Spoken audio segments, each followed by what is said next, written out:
এই যে গাছে দেখুন কত সুন্দর বেগুন হয়েছে। এই বেগুনগুলোকে আমি তুলে নেব।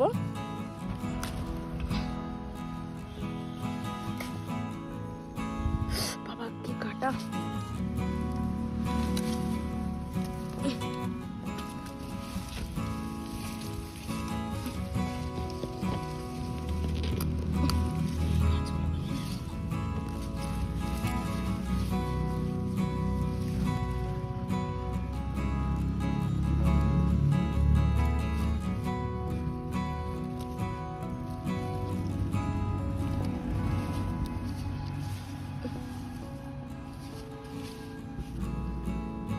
এই যে বাগান থেকে কটা ধনেপাতা আমি তুলে নিচ্ছি।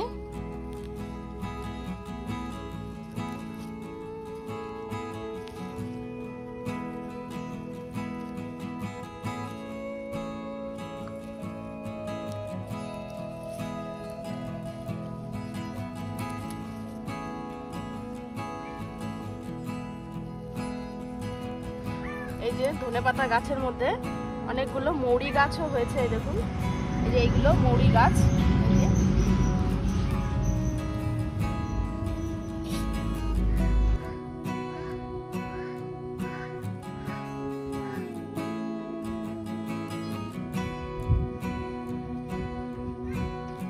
এই যে ধনেপাতার বেগুন আমি তুলে নিলাম। চলুন এবার রান্নাঘরের দিকে যাওয়া যাক।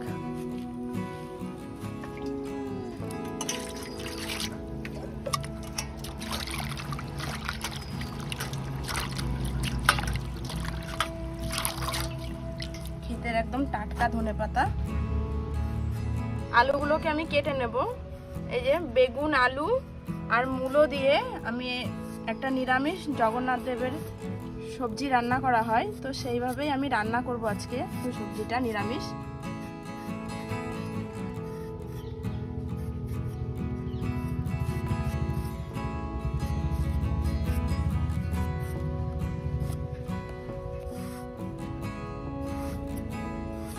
আলুগুলোকে আমি এইভাবে কেটে নিলাম। এই যে মূলোগুলোকে আমি কেটে নিচ্ছি। আলু যেভাবে কেটেছি মূলোগুলো সেভাবে কাটবো।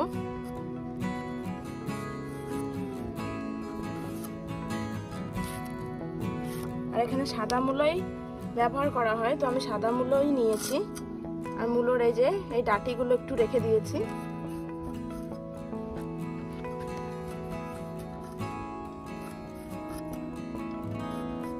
এই মূলো এই শীতের দিনে বেশ ভালো লাগে খেতে। স্যালাড বানিয়েও খাওয়া যায় বা এমনি শুধু খাওয়া যায়।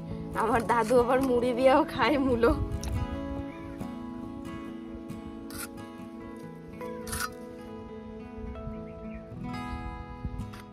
এই যে বেগুনগুলো আমি কেটে নিচ্ছি। এই বেগুনগুলো কিন্তু সিদ্ধ খেতেও খুব ভালো লাগে। আমাদের গাছে এই বেগুন 12 মাসই হয়। শীত গরমের সময় একটু কম হয়, কিন্তু শীতে প্রচুর পরিমাণে ধরে।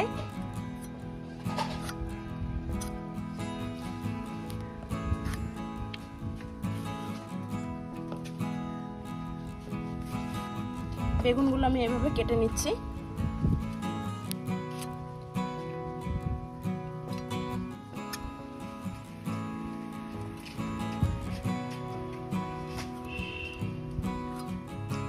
একদম কচি বেগুনগুলো, একদম কচি, বীজ হয়নি।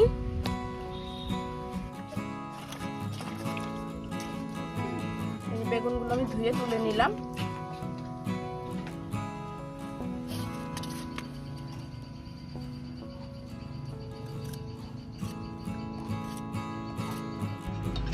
একটু আদা আমি বেটে নেব।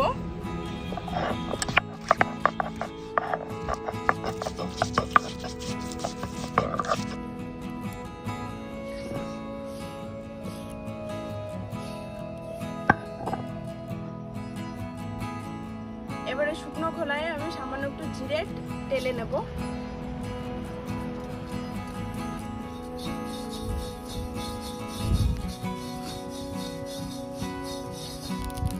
এই যে জিরেটা ভাজা হয়ে গেছে, এরকম চটপট করছে। এবার আমি নামিয়ে নিলাম। কড়াইতে এবার আমি তেল দিয়ে দিচ্ছি। বেশ অনেকটা তেল দিচ্ছি। বেগুনটা আমি ছাকা তেলে ভাজবো।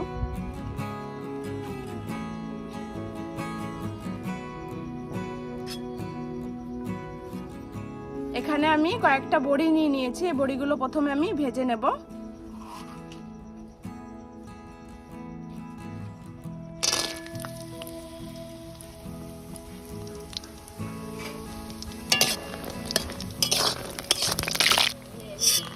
বড়িগুলো ভাজা হয়ে গেছে, এবার আমি তুলে নিচ্ছি।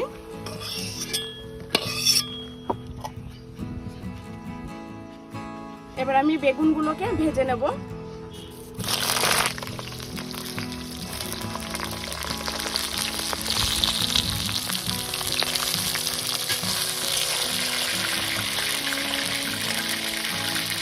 বেগুনের মধ্যে সামান্য একটু হলুদ দিয়ে দিচ্ছি, আর দিয়ে দেবো একটু লবণ।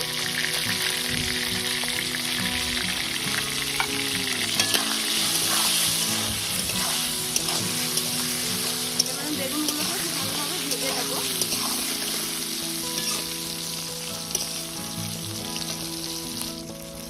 বেগুনগুলো ভাজা হয়ে গেছে, এবার আমি তুলে নিচ্ছি। একদমই কচি বেগুন।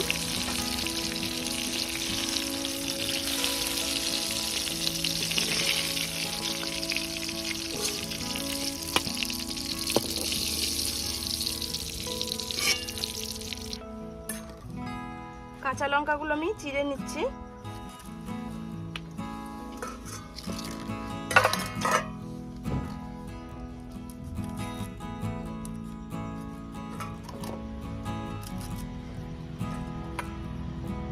এই শীতের সময় বেশ বাড়িতে গাছ লাগালে অনেকই সবজি পাওয়া যায়। গরমের সময় অত হয় না, টানে। এখন বেশিরভাগ জিনিসই বাড়িরই। এই লঙ্কাগুলো বাড়ির গাছের লঙ্কা।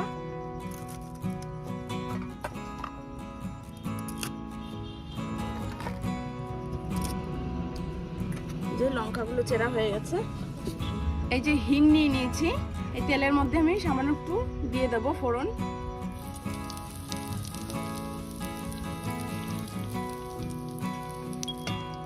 হিংটা পুড়ে গেছে, এবার আমি 5 ফোড়নে দিয়ে দিচ্ছি। এই যে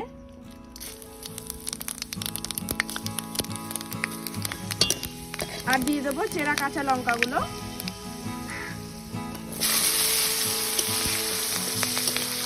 দুটো তেজপাতা দিয়ে দিচ্ছি।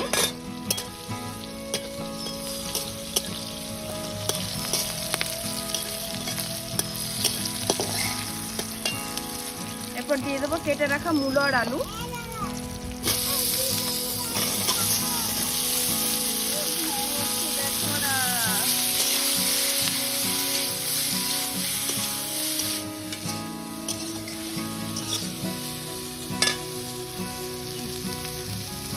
মূলো আর আলুর মধ্যে দিয়ে দিচ্ছি লবণ পরিমাণ মতন, দিয়ে দেবো হলুদ,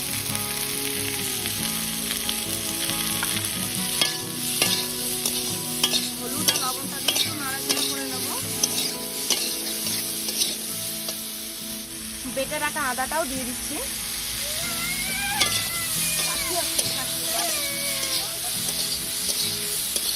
নাকটা কেটে ধরে রাখো বাবু।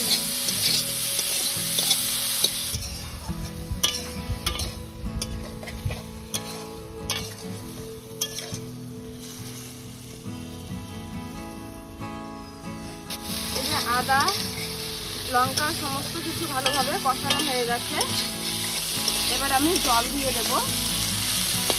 আদার যে কাঁচা গন্ধ আছে সেটা চলে গেছে, এবার আমি জল দিয়ে দেব।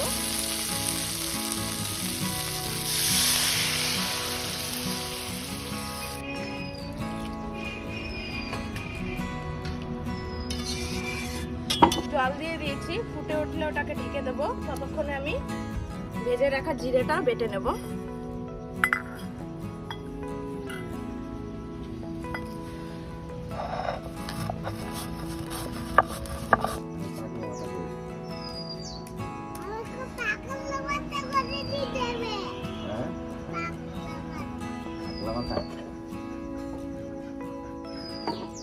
চোখের মুখে জল দিয়েছো?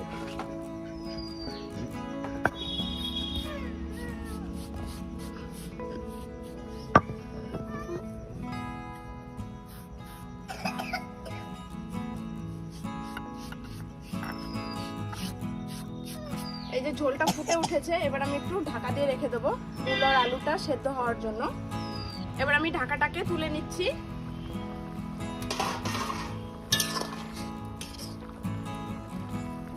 দেখি মূলো আর আলুগুলো সেদ্ধ হয়েছে নাকি। মূলো আলু সেদ্ধ হয়ে গেছে খুব ভালোভাবে।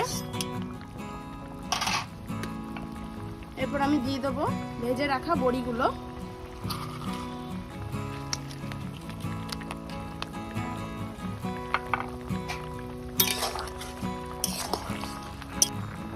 এবার আমি দিয়ে দেবো ভেজে রাখা বেগুন।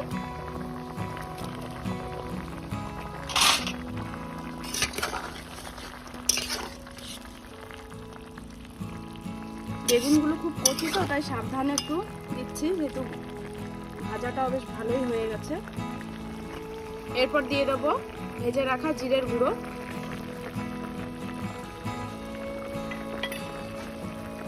জিরের গুঁড়োটা দিয়ে একটু নাড়াচাড়া করে নেব।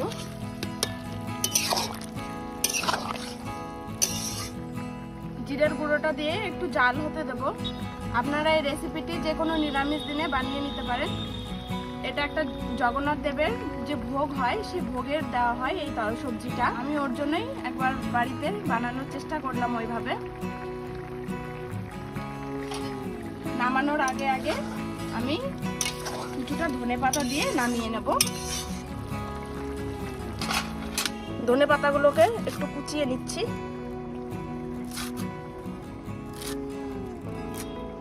এবার ধনেপাতাগুলো দিয়ে দেবো।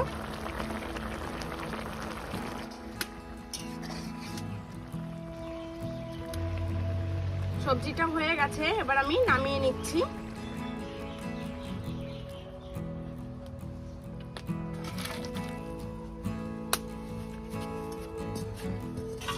গন্ধটাও কিন্তু খুব সুন্দর বেরিয়েছে।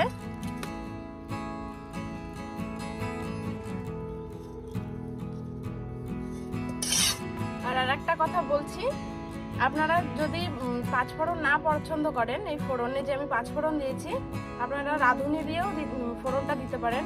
আর হিং যদি না থাকে তাহলে হিংটা নাও দিতে পারেন। আমার কাছে ছিল তাই আমি হিংটা ফোড়ন দিয়েছি। হিং ফোড়ন দিলে কি যে কোনো নিরামিষে তরকারি স্বাদটা একটু ভালো হয়, তো তার জন্য আমি হিংটা ফোড়ন দিয়েছি। তো আজকের ভিডিওটি যদি আপনাদের ভালো লাগে তাহলে অবশ্যই একটি কমেন্ট করবেন, এবং যারা ফুড বাংলা চ্যানেলটিকে এখনো সাবস্ক্রাইব করেননি তারা অবশ্যই চ্যানেলটিকে সাবস্ক্রাইব করে রাখবেন, এরকম আরও ভালো ভালো রেসিপি পাওয়ার জন্য। সকলে ভালো থাকবেন, সুস্থ থাকবেন এবং আমার পাশে থাকবেন। ধন্যবাদ।